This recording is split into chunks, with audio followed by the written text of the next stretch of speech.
Good morning, everyone. I hope you're doing well. My name is Dave McIntyre, and I'm really pleased to share with you a few thoughts about Milton S. Hershey and what emergency managers can learn from him.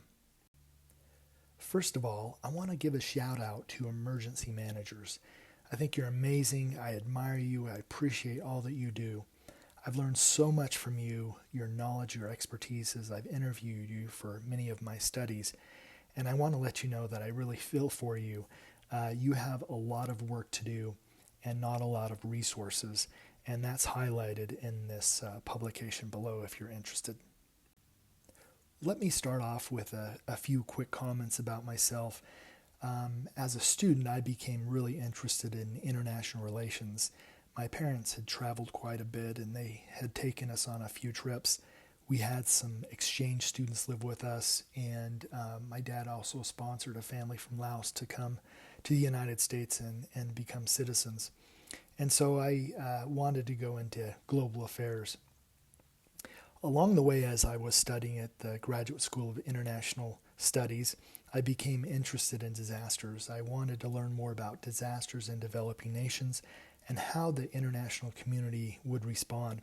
As I was reading some of the literature, I kept coming across the name of Tom Drabek, and I found out that he was right there at the University of Denver. And so I knocked on his door, asked him if he would be willing to do an independent study with me, and he graciously agreed.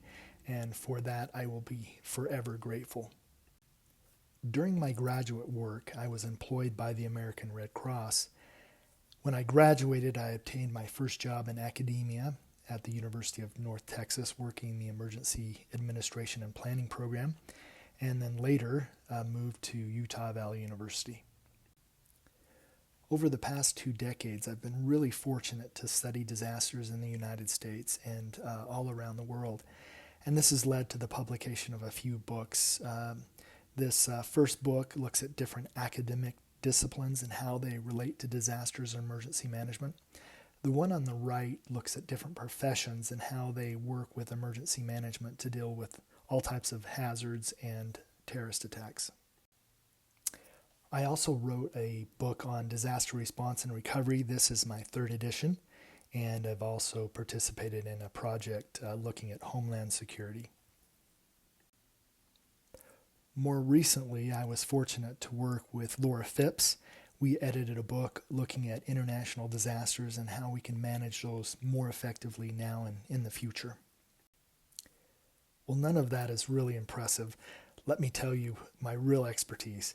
When I was a young boy, I was living on the avenues in Salt Lake City, Utah, and right across the street there was a vacant field. And in that field we would do everything. We'd ride bikes, we'd hike, we'd sled, we'd tube in the wintertime, and ski as well. And it was a great place to be as a young boy. Well, one summer, my friend and I got a hold of some matches, and we decided it would be really cool to light some grass on fire and then stomp it out. We did this and rotated a couple of times, and then my friend lit some grass, and the gust of wind came, and pretty soon this grass fire is expanding, and he just ran away. So I went across the street and told my dad about the fire, and he asked what I knew about it, and I explained that Timmy McBride did it. I was just an accomplice. And so he had called 911, and the fire response was initiated.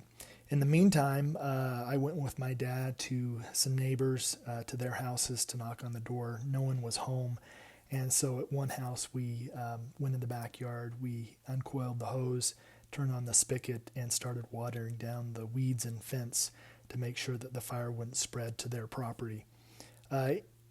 Eventually, 10 acres were burned, and a tanker plane had to come in to put out the fire. So that was not a very good day, but I ended up creating and responding to my own disaster. So that's my claim to expertise. The second reason why I'm qualified to study and research and teach about disasters and emergency management is due to the fact that I have 2 sets of twins in my family. And so disaster management is something that we practice quite frequently at home, but they're a great group. So today what I'd like to do is give some context for the presentation.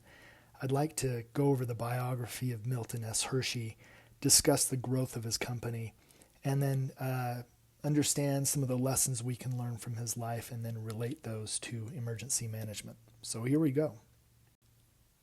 So this is Tanner McKee. This is my wife's nephew. Our nephew is a quarterback. He plays for the Eagles at the time of this recording. He's a backup quarterback. And it's been fun to watch his career grow and develop over time. And he's very impressive in many ways. He's actually broken some records, or set some records, I should say, in terms of his performance. He's the first quarterback in modern NFL history to throw 2 touchdowns in his first 4 passes, for example. He's had some impressive stats in some of the games he's played in, and actually set the second highest passer rating for a first-time starter for the Eagles organization. We took the opportunity to go and watch some of his games in Philadelphia, and while we were there, we got to take in some of the historical sites. It's a great place to visit, and if you get a chance, I highly recommend it.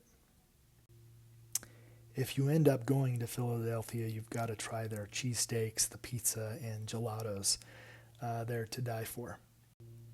Since we were already up in Pennsylvania, we decided to travel to the countryside and visit Hershey's Chocolate World.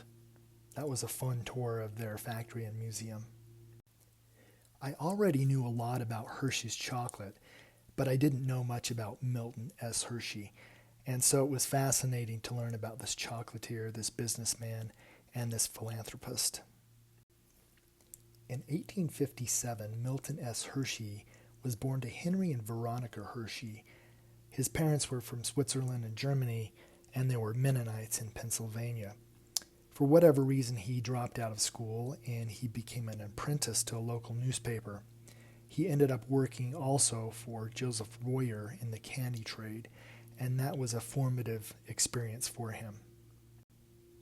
Later on, Milton wanted to venture on his own and establish his own candy-making business.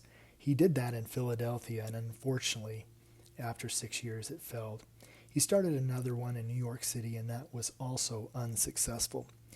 So at this time, he traveled to Denver and New Orleans and Chicago to learn other techniques about manufacturing candy.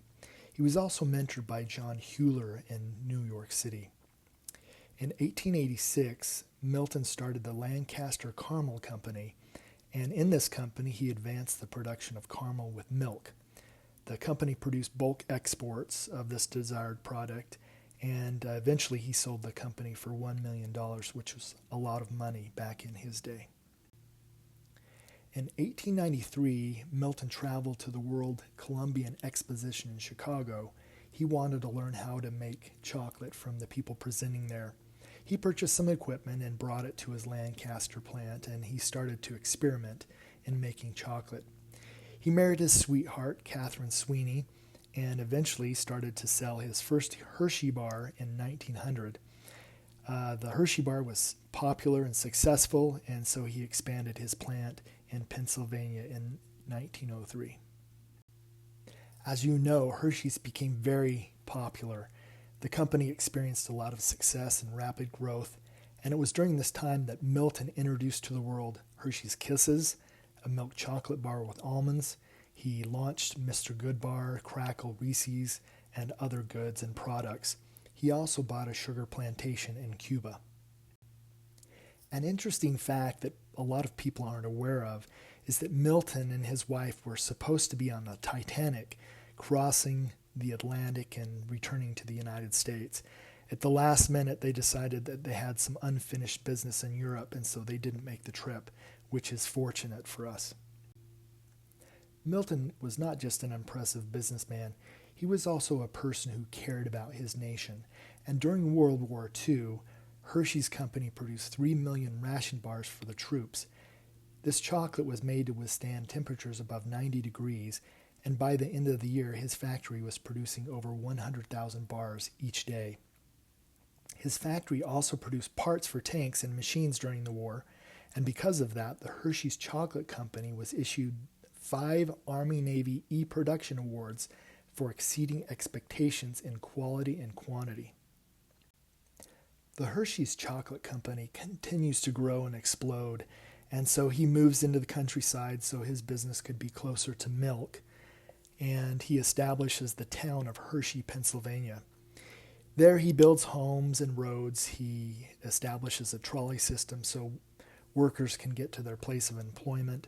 He builds theaters and hotels and sporting venues, museums, gardens, churches, and he also donated $50 million to establish the Hershey Medical Center. In 1915, tragedy strikes the Hershey family.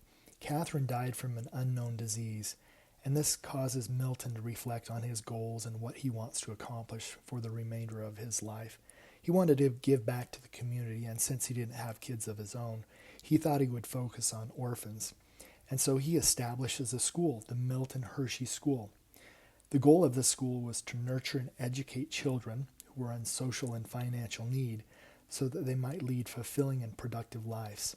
This school provides everything a student might need, whether it's housing and food.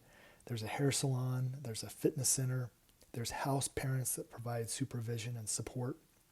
And then the school offers extracurricular activities such as cheerleading, cross country, field hockey, football, soccer, volleyball, basketball, ice hockey, swimming and diving, wrestling, baseball, softball, track and field, and they also provide a non-denominational Christian education. So after looking at the biography of Milton S. Hershey, there's a few takeaways that we could glean from his life. He valued learning and he promoted education. Yes, it's true that he dropped out of school, but he always wanted to learn from others. And he promoted education specifically with his school that he established for orphans.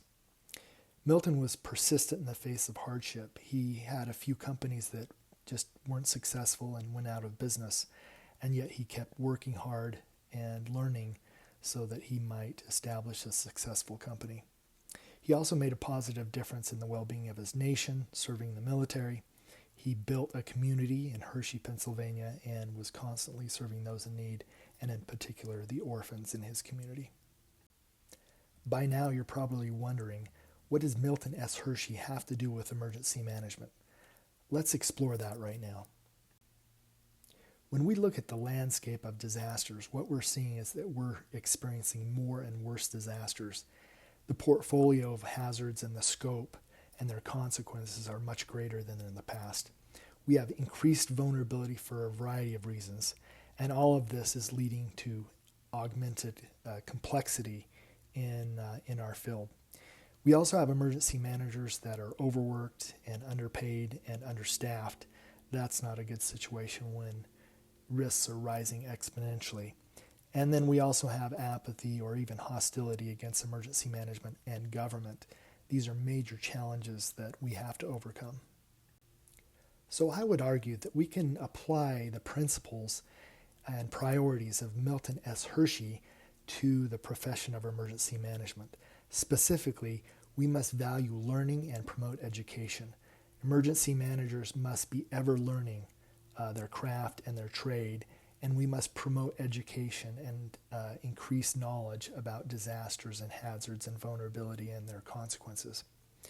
This reminds me of this quote from H.G. Wells. He said that human history becomes more and more a race between education and catastrophe. And so if risks are rising, one of the ways that we can address that is by becoming more educated. Second, just as Milton S. Hershey was persistent in the face of hardships, our emergency managers must face the challenges they have head on. It's a tough profession. There's a lot to do. There's not a lot of resources, but our emergency managers need to keep plugging away and do all they can to reduce disasters and respond to them more effectively. This reminds me of this quote from E.L. Quarantelli. He's one of my favorite disaster sociologists. He says that the fact that not everything can be done does not mean that something cannot be done. We can diminish the increase of future disasters and somewhat weaken their negative effects. Finally, just like Milton, we must make a difference in our nation, our communities, and with those in need.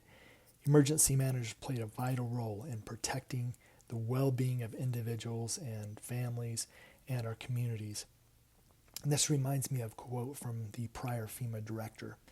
I challenge you to push boundaries, think creatively, and look for approaches and opportunities to build new partnerships, to engage all members of your community, and to utilize the tools available to you to envision and build your resilient community. That's a great challenge indeed. So at this point, if you're an emergency manager, you're probably feeling stressed and overwhelmed. Just remember that stressed is dessert spelled backwards, and that brings us back to Milton S. Hershey. At the Milton S. Hershey School, there's a monument to pay tribute to this great man. Below the monument is an inscription. It says, "His deeds are his monument, and his life is our inspiration." And so again, we can learn a lot from Milton S. Hershey and apply his priorities and values in emergency management. And if we do that, I'm confident we'll be able to do much better in terms of reducing risk and responding to disasters. Well, thanks so much for your time today. I hope you enjoyed the presentation, and I wish you the best.